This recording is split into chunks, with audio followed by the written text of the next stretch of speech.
കൃപാസനം പത്രം October 2025 part 4. ഇതിൽ ഉൾപ്പെടുത്തിയിട്ടുള്ള സാക്ഷ്യങ്ങളുടെ വീഡിയോ കാണുന്നതിനുള്ള ലിങ്ക് ഡിസ്ക്രിപ്ഷനിൽ കൊടുത്തിട്ടുണ്ട്. കോട്ടയം മുണ്ടക്കയത്ത് നിന്നുള്ള ജിറ്റോയുടെ സാക്ഷ്യം.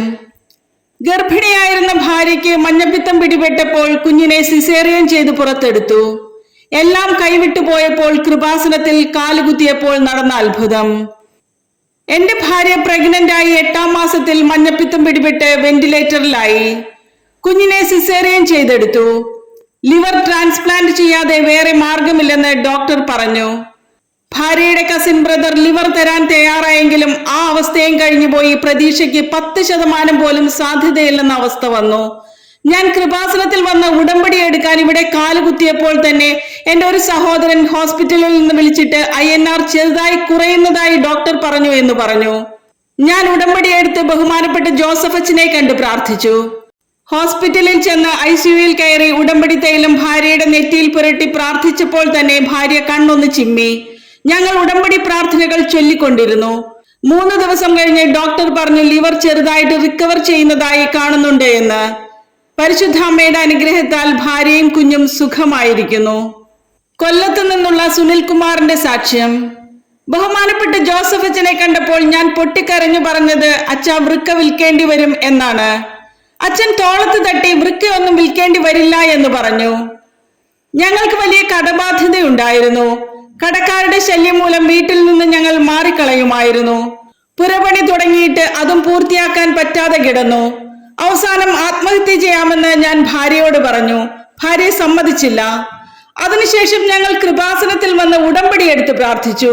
ഞങ്ങളുടെ കടബാധ്യതയ്ക്ക് ഒരു മാറ്റം വരാതായപ്പോൾ വീട് ഒറ്റയ്ക്ക് കൊടുത്തിട്ട് ഞങ്ങൾ വേറൊരു വീട്ടിലേക്ക് മാറി. ഞാൻ മാതാവിനെ തള്ളി പറഞ്ഞു. അതിനുശേഷം സുഖമില്ലാതെ ഞാൻ ഡോക്ടറെ കണ്ടപ്പോൾ ബ്ലഡ് ക്യാൻസറിന്റെ ആരംഭമാണെന്ന് പറഞ്ഞു. ഞങ്ങൾ ബഹുമാനപ്പെട്ട ജോസഫ് അച്ഛനെ കണ്ട് പ്രാർത്ഥിച്ചു. അച്ഛനോട് പൊട്ടിക്കരഞ്ഞുകൊണ്ട് ഞാൻ വൃക്ക വിൽക്കേണ്ടി വരുമെന്ന് പറഞ്ഞു. അച്ഛൻ തോളത്ത് തട്ടി കുരിശു തലയിൽ വെച്ച് പ്രാർത്ഥിച്ചിട്ട് വൃക്കയൊന്നും വിൽക്കേണ്ട, ധൈര്യമായിട്ട് പോയിക്കൊള്ളാൻ പറഞ്ഞു. അതിനുശേഷം വീണ്ടും ടെസ്റ്റ് ചെയ്തപ്പോൾ എനിക്ക് യാതൊരു കുഴപ്പവുമില്ല. എനിക്ക് പുതിയ കോൺട്രാക്ട് വർക്ക് ചെയ്യാനും കടങ്ങൾ വീട്ടാനും സാധിച്ചു. ഇടപ്പള്ളി പോണക്കരയിൽ നിന്നുള്ള ജെസിയുടെ സാക്ഷ്യം. കയ്യിലും കാലിലും അലർജി വന്ന് കറുത്ത പാടുകളായി. എനിക്ക് കയ്യിലും കാലിലും കറുത്ത പാടുകൾ പോലെ അലർജി വന്ന് വളരെ കൂടുതലായി. ദേഹം മുഴുവനുമായപ്പോൾ ഞാൻ പല ഹോസ്പിറ്റലുകളിലും പോയി പല ഡോക്ടർമാരെയും കണ്ട് മരുന്ന് കഴിച്ചുവെങ്കിലും അസുഖം മാറിയില്ല. ആളുകൾ കണ്ടാൽ അറച്ചു പോകുമായിരുന്നു. 1.5 മാസമായി ഒരു മരുന്നും ഫലിക്കാതെ വന്നപ്പോൾ ഞാൻ കൃപാസനത്തിൽ വന്ന് ഉടമ്പടി എടുത്ത് പ്രാർത്ഥിച്ചു. ഉടമ്പടി തൈലം വിശ്വാസ പ്രമാണം ചൊല്ലി ദേഹം മുഴുവൻ പുരട്ടി പ്രാർത്ഥിച്ചു.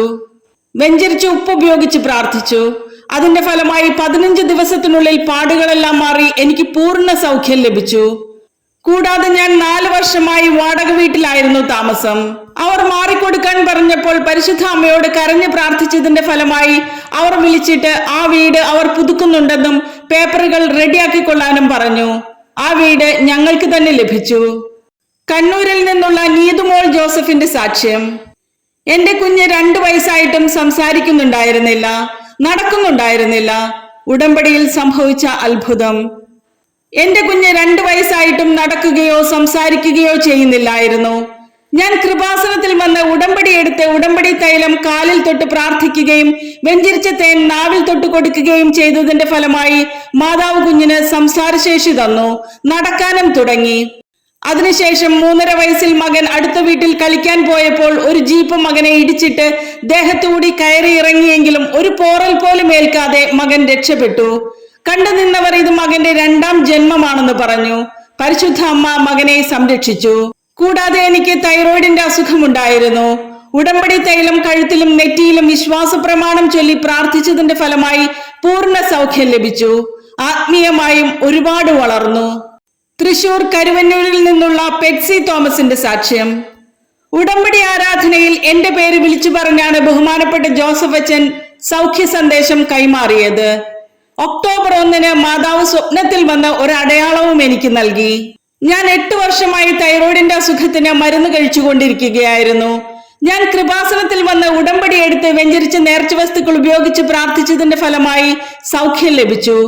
കൂടാതെ 1.5 വർഷം മുമ്പ് എന്റെ കഴുത്തിന്റെ വലത് സൈഡിൽ ഒരു മുഴ വന്ന് ഡോക്ടറെ കണ്ടപ്പോൾ ബയോപ്സിക്ക് വിടാൻ പറഞ്ഞു. ഞാൻ വെഞ്ചരിച്ച നേർച്ച വസ്തുക്കൾ ഉപയോഗിക്കുകയും പരിശുദ്ധ അമ്മയോട് പ്രാർത്ഥിക്കുകയും ചെയ്തു. ഉടമ്പടി ആരാധനയുടെ സമയത്ത് ബഹുമാനപ്പെട്ട ജോസഫ് അച്ഛൻ കഴുത്തിന്റെ വലതുഭാഗത്ത് മുഴയുള്ള റിസൾട്ട് വരുമ്പോൾ ക്യാൻസർ ആണോ തൈറോയിഡ് ആണോ എന്ന് പേടിച്ചിരിക്കുന്ന പെറ്റ്സി എന്നു പേരുള്ള മകൾക്ക് ആ റിസൾട്ടിൽ യാതൊരു കുഴപ്പവും ഉണ്ടാകില്ല എന്ന് സന്ദേശം പറഞ്ഞു. റിസൾട്ട് വന്നപ്പോൾ എനിക്ക് യാതൊരു കുഴപ്പവുമില്ല. കോട്ടയം കുറവിലങ്ങാട് നിന്നുള്ള മിനിയുടെ സാക്ഷ്യം. ന്യൂമോണിയ കൂടി സെപ്റ്റിക് ഷോക്കിലായിരുന്ന മകളെ സമർപ്പിച്ച് സാക്ഷ്യം പറയാമെന്ന് നേർന്നപ്പോൾ നടന്ന അത്ഭുതം. നെതർലൻഡ്സിലായിരുന്ന എന്റെ മകൾക്ക് പനിയും ഛർദിലുമായി അബോധാവസ്ഥയിൽ ഹോസ്പിറ്റലിലെത്തി. പെട്ടെന്ന് തന്നെ അവർ ICUവിലേക്കും അവിടെ നിന്ന് വെന്റിലേറ്ററിലേക്കും മാറ്റി. മകൾക്ക് ന്യൂമോണിയ കൂടി സെപ്റ്റിക് ഷോക്കിലായി പോയി എന്നാണ് ഡോക്ടർ പറഞ്ഞത്. ആ സമയം തന്നെ മകളുടെ ഭർത്താവിനും പനിയായി ഹോസ്പിറ്റലിൽ അഡ്മിറ്റായി. ഞാൻ കൃപാസനത്തിൽ വന്ന് ഉടമ്പടി എടുത്ത് ഉടമ്പടി തൈലം മകളെ ഓർത്ത് എന്റെ നെറ്റിയിൽ പുരട്ടി പ്രാർത്ഥിച്ചു. കൃപാസനം പത്രത്തിലെ സാക്ഷ്യങ്ങൾ കണ്ടപ്പോൾ ഞാൻ പരിശുദ്ധ അമ്മയോട് എന്റെ മകളെ സുഖപ്പെടുത്തണം, ഞാൻ സാക്ഷ്യപ്പെടുത്താമെന്ന് നേർന്നു. ആ സമയം തന്നെ മകൾ കണ്ണു തുറന്നു. പരിശുദ്ധ അമ്മയുടെ അനുഗ്രഹത്താൽ പൂർണ്ണ സൗഖ്യം നൽകി അനുഗ്രഹിച്ചു. കോട്ടയത്ത് നിന്നുള്ള ഐലിന്റെ സാക്ഷ്യം. അന്നത്തെ ഉടമ്പടി ആരാധനയിൽ ബഹുമാനപ്പെട്ട ജോസഫ് അച്ഛൻ പറഞ്ഞു 44-ാം ദിവസം ഉത്തരം ലഭിക്കുമെന്ന്. എനിക്ക് 6ാം ക്ലാസ്സിൽ പഠിക്കുമ്പോൾ മുതൽ ഇയർ വാക്സ് അടിഞ്ഞ് കേൾക്കാൻ ബുദ്ധിമുട്ടായിരുന്നു. എല്ലാ 6 മാസം കൂടുമ്പോഴും വാക്സ് ക്ലീൻ ചെയ്യണമായിരുന്നു. ക്ലീൻ ചെയ്യുമ്പോൾ ഓക്കെ ആകുമെങ്കിലും പിന്നെയും കേൾക്കാൻ പറ്റാതെ വരുമായിരുന്നു. പിന്നീട് കേൾവിക്ക് തകരാറുണ്ടെന്നറിഞ്ഞപ്പോൾ ഞങ്ങൾ കൃപാസനത്തിൽ വന്ന് ഉടമ്പടി എടുത്ത് പ്രാർത്ഥിച്ചു. എന്റെ അമ്മ ഉടമ്പടി ധ്യാനം കൂടുന്ന സമയത്ത് ബഹുമാനപ്പെട്ട ജോസഫ് അച്ഛൻ നിങ്ങൾ ഇന്നൊരു നിയോഗം സമർപ്പിച്ച് പ്രാർത്ഥിക്കുമ്പോൾ 44 ദിവസം കഴിയുമ്പോൾ മാതാവ് നിങ്ങൾക്ക് അതിനുള്ള ഉത്തരം തരുമെന്ന് പറഞ്ഞു. വേറൊരു ഹോസ്പിറ്റലിൽ ചെന്ന് ഹിയറിംഗ് ടെസ്റ്റ് ചെയ്തപ്പോൾ യാതൊരു കുഴപ്പവുമില്ലെന്ന് പറഞ്ഞു. എനിക്ക് കേൾവി തിരിച്ചു കിട്ടി. കോട്ടയം കാണക്കാരിയിൽ നിന്നുള്ള നോബിൾ ടോമിയുടെ സാക്ഷ്യം. കടബാധ്യതയാൽ നട്ടം തിരിഞ്ഞ് ബേക്കറി ക്ലോസ് ചെയ്യാനിരിക്കുമ്പോൾ ഒരമ്മയും കുഞ്ഞും അവിടേക്ക് കയറി വന്ന് കൃപാസനത്തെ പറ്റി പറഞ്ഞു. ശേഷം നടന്ന ദൈവിക ഇടപെടലുകൾ.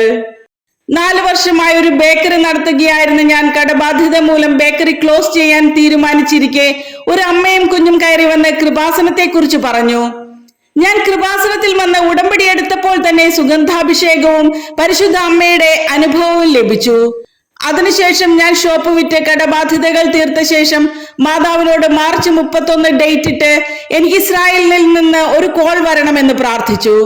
31 രാത്രി 7:30 ആയപ്പോൾ എന്റെ ഒരു ആന്റിയുടെ ഫോണിൽ ഇസ്രായേലിലേക്ക് പോകാൻ ആരെങ്കിലും ഉണ്ടെങ്കിൽ കൊണ്ടുപോകാം എന്ന് പറഞ്ഞ് ഒരു കോൾ വന്നു.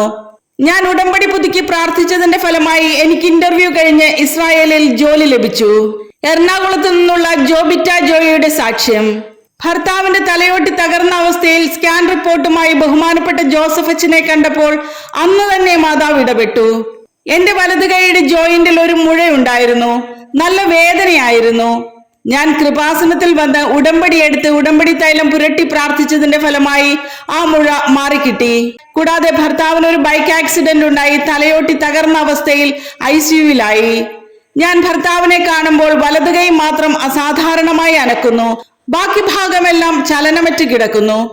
ഞാൻ വെഞ്ചരിച്ച നേർച്ച വസ്തുക്കൾ ഭർത്താവിന്റെ നെറ്റിയിൽ പുരട്ടി പ്രാർത്ഥിക്കുകയും സ്കാൻ റിപ്പോർട്ടുമായി ബഹുമാനപ്പെട്ട ജോസഫ് അച്ഛനെ വന്നു കണ്ട് പ്രാർത്ഥിക്കുകയും ചെയ്തതിന്റെ ഫലമായി അത്ഭുതകരമായി സൗഖ്യം ലഭിച്ചു. പരിശുദ്ധ അമ്മയ്ക്ക് നന്ദി.